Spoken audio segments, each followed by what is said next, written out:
좀 전에 제가 연도별로 이 정신 분석에 대한 이론들을 먼저 암기를 하자 이렇게 말씀을 좀 제가 드렸고요. 이제 하나하나 한번 기본적 내용을 살펴보도록 하죠. 교재 보시면 자, 구성주예요. 1880년. 우선 대표적인 학자가 분트하고 그다음에 티체너죠. 자, 발전 배경 제가 봅니다. 구성주의 학자들은 당시 정신물리학의 상관관계 연구, 되게 어려워요. 그냥 이렇다라고 하시면 되겠습니다. 의 성과로 감각 요소도 과학적인 수준으로 볼 수 있다는 근거를 제시했다.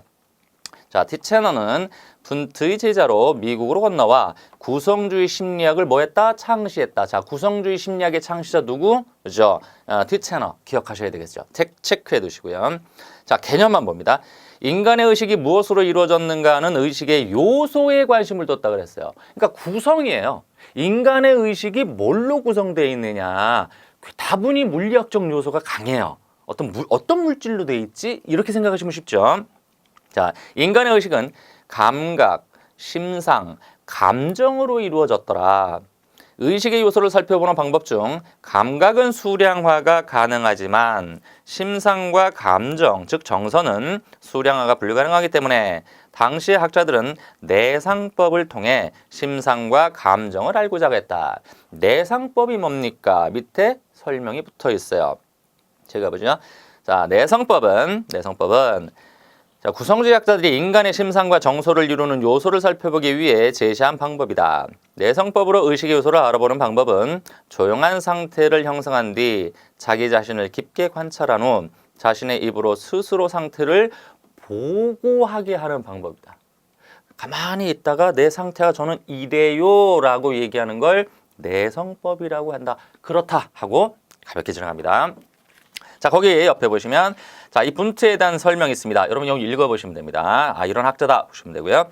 자, 그 다음에 두 번째가 1900년대죠. 기능주의예요. 자, 여기 대표자 보는 게 제임스하고 듀이하고 그 다음에 엥겔이 나와죠. 자, 이거 체크해 두실 학자들입니다. 체크해 두시고요. 자, 미국의 실용주의와 적자 생존의 원리를 주장한 진화론의 영향으로 진화론, 인간의 행복하고 사회 환경에 잘 적응하기 위해서 심리학도 실용적인 학문이 되어야 한다는 의식이 강했다. 어떤 기능을 역할을 하느냐 이거죠. 자, 기본 개념. 인간을 이해하는 것은 인간의 의식의 요소가 무엇인지를 살펴보는 것. 그러면 요소가 뭐지 했던 게 아까 뭐였죠? 구성주의였잖아요. 그러니까 구성주의보다 의식이 어떻게 기능하는가에 관심을 두어야 한다고 주장. 자, 이들 연구 초점은 외적인 행동과 정신과정의 목표, 기능은 무엇인가에 있다. 제목을 다시 한번 보시면 구성, 뭘로 이루어져 있지? 라는 거하고 기능, 이게 어떤 기능을 하느냐 하고는 완전히 다른 얘기죠. 어떤 기능을 해야 실용적 성격이 나오게 되잖아요. 좀 전에 읽어보셨죠. 자, 여기 대표자가 제임스예요. 체크해 두시고요. 자, 밑에 구성주의와 기능주의. 자, 가볍게 표로 나와 있어요. 구성주의, 인간의 의식 요소가 무엇으로 구성되어 있느냐. 반면에 기능주의는 인간의 의식은 어떻게 기능하느냐. 그다음 발전 배경, 정신, 물리학, 구성주의고, 그다음 기능주의는 실용주의고, 그다음 구성주의는 유럽을 중심으로 발전하고 기능주의는 미국을 중심으로 발전했다. 자, 지금 당장 외우실 필요는 없으나 체크할 필요는 있는 파트죠. 요 가볍게 요 체크 표. 크지 않으니까 많지 않으니까 체크해 두십시오. 자, 그 다음 정신분석이에요. 자, 이 정신분석하면 또 할 얘기가 되게 많죠. 근데 좀 가볍게 한번 보도록 하죠. 서두니까. 자, 1910년대입니다. 자, 심층 심리학적 접근 방법으로, 심층이라는 얘기는 인간의 심리 내적인 문제예요. 즉 무의식이라고 생각하시면 쉽습니다. 인간의 행동을 무의식적 과정으로 설명한다. 프로이트 분명히 나옵니다. 인간의 정신을 분석하는 심리학 접근 방법으로 실험 연구보다 개별 환자에 대한 광범위한 사례 연구에 근거하고 있다. 자, 그 다음 밑에 내가요. 대표학자. 자, 프로이드 안 나올 수 없죠. 그 다음 신프로이드 학파라고 되어 있는데 일단 프로이드하고 이 신프로이드 학파는 살짝 내용에 있어서는 달라요. 그런데 어떻게 다릅니까? 그러면 뒤에 이 신프로이드 학파 보시면은 그 과로의 학자들이 아들러라든지 프롬이라든지 그다음에 융이라는 사람들이 나오죠. 전부 다 프로이드의 영향을 받은 사람들이에요. 특히 융 같은 경우에는 프로이드의 수제자잖아요. 여러분 잘 아시다시피. 예, 어떤 차이입니까? 그러면 프로이드의 견해를 바탕으로 해서 이를 나중에 확대해서 발전시키거나 아니면 프로이드의 견해를 나중에 뒤집는 경우도 생겨요. 이게 이제 신프로이드고요. 그 정도만 보시면 되겠고. 자, 그다음 발전 배경 나오는데 이건 외우실 필요는 없었던 겁니다. 그냥 무의식이다. 하단에 보면. 자, 인간 행동을 지배하는 것은 의식이 아닌 무의식임을 주장했다. 그 정도만 봐두시고. 자, 기본 개념. 무의식은 주로 충동, 사고, 공포, 원망, 공격성, 그다음 성욕과 같은 원초적 본능이고, 자, 이러한 무의식적 충동들은 꿈이나 말실수, 착오 행위, 버릇, 신경증, 예술이나 문학적 활동 등으로 나타나는데 인지적 행동적 접근처럼 인간 심리와 행동을 통제하기보다는 이해하고 예측하는 데 관심을 갖는 심리학 접근 방법이다. 외우실 거는 없습니다. 일단 여기서 이 무의식, 이 프로이드가 얘기했었던 것이 그 삶의 에너지는 전부 어디서 나온다 그러죠? 성적 에너지에서 나온다 그러죠. 요거를 여기 근처에 하나 써놨습니다. 그 빈칸 어디다가 리비도. 이 리비도라고 하고 이 프로이트가 얘기하는 리비도는 성 에너지입니다. 근데 나중에 그 신프로이드 학파죠. 융에 가게 되면 이 리비도는 성 에너지를 포함한 삶의 에너지로 확대가 됩니다. 그런데 프로이드는 리비도 그러면 성 에너지만을 갖고 얘기합니다. 그게 차이점이에요. 자, 적게 묻는 방법. 자, 초기에는 인간의 정신은 의식, 전의식, 무의식으로 구성되어 있고 이 프로이드는 뒤에 가서 이 정신 발달할 때 한 번 더 나와요. 그때 한 번 더 보도록 하겠습니다. 일단 여기서는 용어 정도만 보시오. 의식, 전의식, 무의식으로 구성되고 있고, 자, 정신의 대부분은 무의식으로 이루어져 있기 때문에 인간의 행동을 좌우하는 데 가장 큰 역할을 하는 것은 무의식이다. 다음 후기로 가서, 자, 인간의 성격 구조를 이드, 에고, 슈퍼에고, 이건 좀 들어보셨으리라고 생각이 듭니다. 아니라면 지금 눈에 익숙하게 보셔야 돼요. 이드, 에고, 슈퍼에고. 그러면 이드는 원초와, 에고는 자아고, 슈퍼에고는 보통 초자아라고 하죠. 그래서 인간 성격은 여기도 있어요. 리비도라고 영문으로 되어 있네요. 리비도가 어디에 집중되느냐에 따라 형성된다. 5세 전후에 이미 결정된다는 관점을 제시했다. 이후 인간을 이해 분석하는데 프로이드가 지나치게 성적인 에너지를 강조하는 것에 반해 자아와 사회적 환경을 중시하는 신프로이드 학파가 등장한다. 자, 전체 그림, 흐름, 이 정도. 재차 보시면 분명히 알 수 있다. 제가 자꾸 용기를 드립니다. 자, 옆에 가겠습니다. 무의식이에요. 역시 계속 강조드렸던 거죠. 네, 정신분석에서. 자, 사람은 본능적으로 무의식적인 성격, 공격적인 충동을 갖고 태어난다. 따라서 어떤 식으로든 이들을 처리해야만 하더라. 그렇구나 하고 가시고. 다음 비판 발전. 일부 학자들은 정신분석학이 비과학적 연구 방법론과 지나치게 성을 강조한 측면을 비난하기도 했다. 제가 아까 1강에서 서두에도 말씀드린 건데 종교인을 비롯한 일반인들은 정신분석이 지나치게 비도덕적이고 비윤리적이다라고도 비난하기도 하더라. 왜냐하면 여기 보면 여러분이 많이 좀 들어보셨던 컴플렉스가 나오죠. 오이디푸스 컴플렉스나 엘렉트라 컴플렉스가 나오죠. 그러니까 이런 것들은 이제 과거 그리스 신화에서 따온 것이긴 한데 이 부모 자식 간의 관계를 성적 이성의 대상으로 이렇게 해석을 하게 되는 면이 없지 않아 있습니다. 그래서 이 종교인들이나 일반인들 좀 비난하는 면이 많다. 자, 해서 밑에 이 과정이라든지 또는 프로이트는 여러분이 또 참고해 보시면 돼요. 그렇게 제가 강조드리지는 않습니다. 자, 그러면 여기에서 이제 10년대 정신분석, 그다음에 10년대 가면 이제 행동주의라 그랬죠. 이 행동주의는 아까 좀 말씀드렸는데 정신분석이 어떻게 지나치게 무의식에서만 행동이 결정되느냐? 아니다. 이제 인간 외부, 즉 자극에 의해서 나온다. 여러분 행동주의라 그러면 대표적으로 누가 떠올라야 되느냐 그러면 파블로프 하면 기억나시나요? 파블로프. 강아지 데리고 종 치면서 밥 주는 거 아시죠? 그러면 나중에 종만 쳐도 침을 걔가 흘리더라. 그러니까 인간의 행동은 외부 자극에 의해서 만들어낼 수 있는 것이지 프로이드 정신분석에서 얘기하는 것처럼 무의식에서 나오는 게 아니다. 그죠? 자, 교회 가보죠.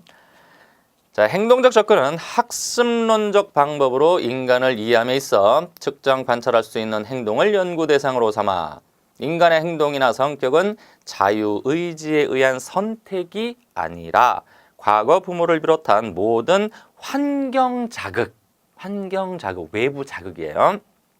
에 의해서 결정된다는 환경 결정론적 입장을 취한다. 넘어가서 자, 대표자입니다. 자, 왓슨 있죠? 왓슨. 아까 써드렸었죠? 이게 행동을 중시하는 왓슨. 그다음 파블로프 좀 전에 말씀드린 스키너라든지 스키너도 대표적인 학자죠. 뭐 보상 처벌 이거 나오죠. 그다음에 헐, 스펜스, 그다음에 모로 했는데 자, 이번 대표적으로는 뭐 앞에 있는 학자들 정도 받으시면 되겠고요. 자, 발전 배경 했는데 발전 배경에서는 세 번째 줄 보시면 돼요. 두 번째 줄 끝에 역사적으로는 러시아 학자 이반 파블로프의 고전 조건에 관한 연구가 미국의 왓슨이라는 학자의 이론에 영향을 끼쳤다. 파블로프 이 고전 조건 형성은 개 데리고 하는 실험. 그겁니다. 강아지. 자, 그다음 기본 개념. 엄격하게 눈으로 관찰할 수 있는 행동만이 과학적 심리학의 연구 대상이 될 수 있다고 생각하기 때문에 초기 행동주의자들은 인간의 의식, 정신 등을 심리학의 연구 대상에서 완전 제외시켰다. 자, 인간의 모든 행동을 외부로부터 주어지는 자극 환경에 대한 반응으로 설명했다. 계속 행동주의 얘기입니다. 자, 접근 개념은 서두에 봅니다. 자, 행동적 접근은 최초 심리학파인 구성주의에 대한 반발로 일어났으며, 구성주의라 그러면 요거잖아요. 구성주의, 그죠? 인간의 이 심리는 뭘로 구성되어 있느냐, 요거였었죠. 이거 확인도 할 수 없는 건데 어떻게 우리가 알 수 있느냐, 반발이에요. 그다음 심리학이 과학화에 공헌하였다. 자, 요건 줄 하나 쳐 놓으시고요. 그 이하는 여러분이 읽어보시면 됩니다. 자, 주요 개념. 자, 가정이 나와 있고, 그 다음에 SR 심리학, ROT 법칙 있습니다. 자, 요것들 눈에 자꾸 익숙하게 보셔야 됩니다. 앞으로 시험상에서는 설명 없죠. 그냥 SR 심리학이라고 바로 지문에 나오던가, 또는 ROT 법칙 이런단 말이에요. 그럼 이게 뭐지? 알고는 있어야 되겠죠. 요거는 제가 봅니다. 가정. 보상과 처벌은 인간 행동을 변화시킬 강력한 도구로 환경 자극만 바꾸어주면 인간 행동이 변한다고 가정한다. 즉 좋은 결과를 가지고 온 행동은 증가, 나쁜 결과를 가져온 행동은 줄어들 거다. SR 천천히 보죠. 자, 인간 내부에서 일어나는 신경계, 호르몬, 정보 처리 과정, 무의식, 자유의지 등은 존재하지 않고 행동주의니까. 자, 환경 자극 S. 이 S가 뭐의 약자겠어요? 스티뮬레이션. 자극이라는 뜻이잖아요. 스티뮬레이트, 자극주다 이거죠. 스티뮬레이트, 거기 S를 딴 거고요. 그 다음 그로 인해 유발되는 반응이에요. 리스폰스예요. 리스폰스. 그래서 SR 그러면 이건 자극과 그에 따른 반응이구나. 자극, 반응, SR 됐나요? ROT 법칙 갑니다. ROT란 자, 이것도 약자예요. 반복 기능 했습니다. 반복 기능. 리피터블. 리피트하다 할 때 반복하다의 R자를 따는 거고요. 그다음에 observable, observation, observe. 그러니까 관찰이잖아요. O자 따는 거고. 그다음에 T는 testable이에요. 테스트할 때 T. 그러니까 ROT. 그러면 결국 반복, 관찰, 실험, 검증. 됐습니까? ROT. 반복되는 걸 관찰하고 또다시 그러는지 검증하는 이 과정. 자, 이건 약자 해서 암기해 두십시오. 체크해 두시고요. 자, 그다음 오른쪽 갑니다. 현장의 활용이라든지 비판 사항 등이 있는데 이건 지금 굳이 하실 필요는 없어요. 그다음에 왓슨에 대해서도 참고하고 앞으로 심리학에 대한 관심을 갖기 위해서 그냥 시간 나실 때 읽어 두시면 됩니다. 그다음에 20년대 가겠습니다. 자, 이거 이제 행태주의가 나오죠.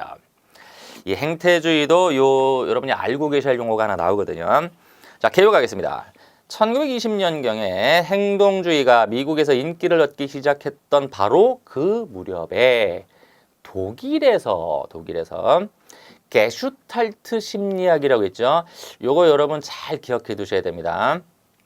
그냥 우리가 이 독일어기 때문에 그냥 게슈탈트 심리학이라고 바로 부르는 경우가 대부분 많아요. 그런데 이걸 번역을 해서 행태, 지금 여기 써 있듯이 행태 심리학이라고도 한다. 그러면 이 행태주의 행태 심리학은 게슈탈트하고 똑같습니다.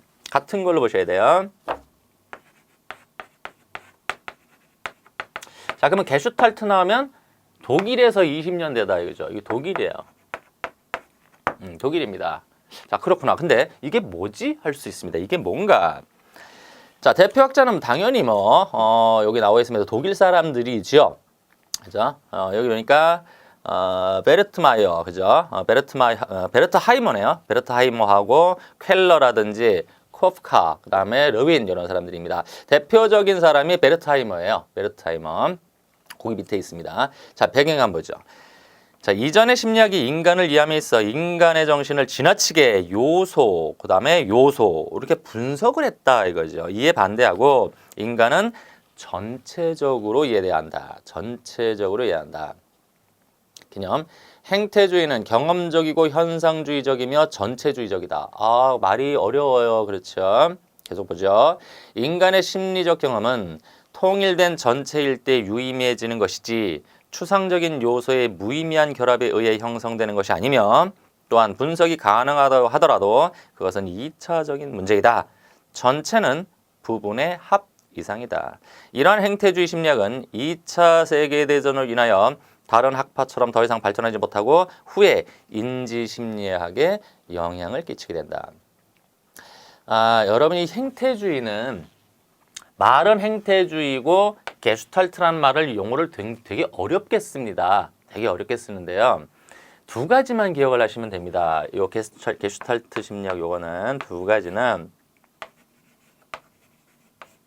이 전체주의라는 말은 사실 사회과학에서 많이 쓰죠. 다시 말하면 정치학이라든지 이런 데서 많이 쓰는 게 전체주의인데 이 전체주의는 부분의 합은 그 합의 결과보다 더 크다는 얘기예요. 그러니까 부분의, 거기도 아마 교재에도 있을 겁니다. 거기 보면 기본 개념에, 표 기본 개념에 딱 그 세 번째 줄에 있네요. 그죠? 전체는 부분의 합 이상이다예요. 이걸 제가 그대로 써놓겠습니다. 부분의 합 이상. 이게 이제 여러분 처음 이 개념을 보신 다음에 전체주의도 모르겠고 행태주의도 연결이 잘 안 돼요. 쉽게 말씀드리면 우리나라는 국민들의 합인가요? 그게 우리나라입니까? 아, 그렇죠. 뭔가 좀 이상하죠. 우리나라 국민이 예를 들어서 100명이다. 그럼 100명의 합이 곧 우리나라인가요? 아니면 100명의 합보다 더 그 무엇인가가 있을까요? 그거예요. 단순한 인구의 합이 우리나라가 아니라는 거예요. 이게 전체를 강조하는 겁니다. 전체주의라는. 그래서 보통 사회주의, 공산주의라고 흔히 얘기하는 사회주의가 국민들 합보다 국가가 우선이라는 얘기입니다. 그 이상이기 때문에 이해가셔요. 그러면 이 게슈탈트나 행태는 뭐냐 그러면 인간이라는 거는 심리적인 거의 결과물에 로서 나오는 게 행동이 아니라는 거죠. 그러니까 전체로서의 인간으로 봐야 한다는 겁니다. 인간. 그러니까 심리도 들어가고 인간의 행동도 들어가고 하나로 보아야 한다. 그래야 그 각각의 합보다 더 위에 있는 인간을 볼 수 있다. 이 얘기입니다. 어느 정도 연결이 되시나요? 그죠? 자, 이건 추후에 또 나옵니다. 대충 감만 잡으시고요. 자, 그 다음 넘어가 보죠. 자, 그 다음 넘어가서 게슈탈트 10페이지에 가보시면 중반에 보면 게슈탈트의 예가 나와 있다 이랬어요. 근데 여기 표 한번 살짝 볼까요? 옆으로 삼각형이나 나와 있는데요. 이거 삼각형인가요? 아닌가요? 삼각형입니까? 아닙니까? 아니라고 해야 되죠. 근데 읽어보시면 이건 삼각형으로 인식한다 그랬어요. 이게 인간이라는 거죠. 이게 게슈탈트 심리학이에요. 분명히 보면 삼각형 정의는 삼각으로 구성되어 있고 각이 3개 있어야 되고 세 변의 길이가 똑같고 그러면 이게 정삼각형이잖아요. 그렇죠? 그다음에 내각의 합은 180도가 돼야 된다. 이거 모르는 사람은 사실 없어요. 그러면 이 모든 거를 다 갖추고 있어야 삼각형으로 이해해야 된다는 게 기존의 심리학이었는데 아니더라. 이게 비어 있어도 지금 여러분 교재 보시면 이게 비어 있어요. 그러면 세 변의 길이가 같지도 않고요. 각도 2개밖에 없고요. 더해도 180도도 안 돼요. 그렇죠? 이게 60도니까 110도밖에 안 되잖아요. 근데 우리가 얼핏 봐도 이건 삼각형이라고 이해를 한다는 얘기죠. 아, 그 이상에 뭐가 있다. 인간이 인식하는 것은 그게 게슈탈트 또는 행태주의 심리학이다. 됐나요?